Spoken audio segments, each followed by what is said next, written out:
Alright, so last time I made a video about tennis trophies, it ended up doing pretty well, so I figured it's about time for me to make a sequel. This time, however, I will also rate all of the trophies I review out of 10 to sort of give you my personal opinion about it. So, without further ado, here are the stories behind tennis's strangest trophies, part 2. First up, we've got Acapulco.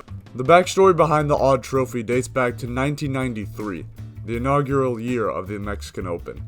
The tournament organizers had prepared everything, however, 4 days into the event, they realized they did not have a winner's trophy yet.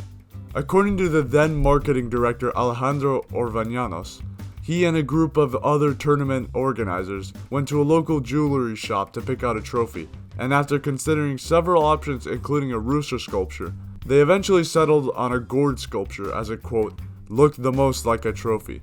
Perhaps coincidentally, this kind of ended up being a fitting choice for the Mexican Open trophy, as in olden times, gourds were an essential part of the Mexican people's lifestyles, as they were often used to make cups, bowls, utensils, and other containers.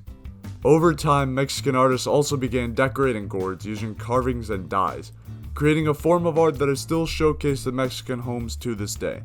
Anyways, the following year, a tennis ball was added to the bottom half of the pair, creating the trophy that we still see awarded to the winners of the Mexican Open to this day.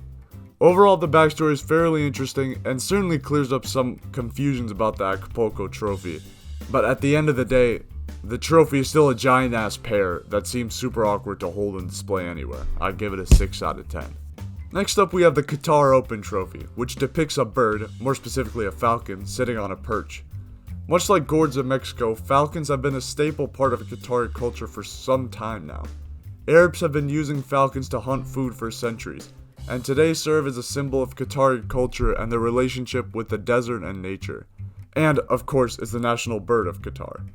In fact, Doha itself contains a massive medical facility dedicated entirely to taking care of the birds.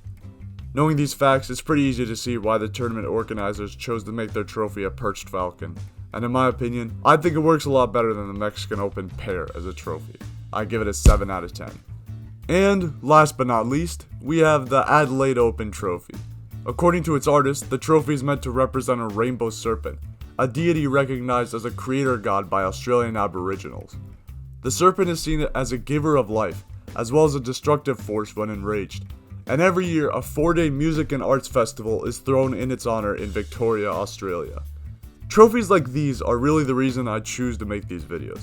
In my first video talking about strange tennis trophies, I said a good trophy can become synonymous with the tournament itself, and can pay tribute to the history of both the competition and the city or country it takes place in. That is exactly what the Adelaide trophy does, and also what the Acapulco and Doha trophies do as well. In Adelaide's case, I think they probably could have made some smarter design choices to make the trophy look less like a dick, but regardless, an interesting backstory is enough for me to bump it up to a 5 out of 10. But what do you guys think? Are these trophies really better than they are perceived by much of the public or not? Let me know down in the comments, and also let me know if I should continue making more videos like this one. Next video will probably be Wimbledon, so stay tuned for that, and as always, thank you for watching, and I'll see you later.